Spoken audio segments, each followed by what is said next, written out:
Եթե այս իշխանությունների կողմից մարդ հալածվում է, մենք իր կողքին ենք, իր իրավունքները պետք է պաշտպանենք, ու ընդհանրապես մենք տարբերություն չենք։ Մարդիկ, ովքեր բանտարկված են ոչ թե հանցանքի, այլ իրենց գաղափարների, խոսքի,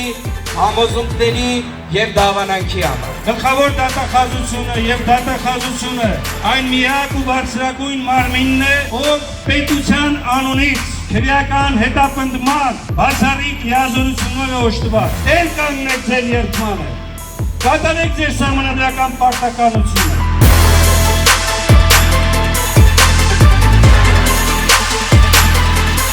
Հայաստանը դարել է ժուչոկապետություն, հասկանում եք։ Որտեղ է արդարադատությունը։ Որտեղ է միջազգային հանրությունը։ Որևէ մեկը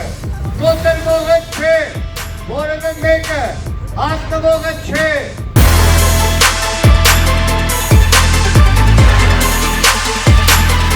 Գիտեմ Նիկոլ Փաշինյանը կարողանա ամեն անգամ մարսել իր հերթական ձերբակալությունը, բռնաճնշումը, ինքը կանգ չի առնելու եւ շարունակելու։ Հետեւաբար այս իշխանությունների բռնություններին պետք է հակազդել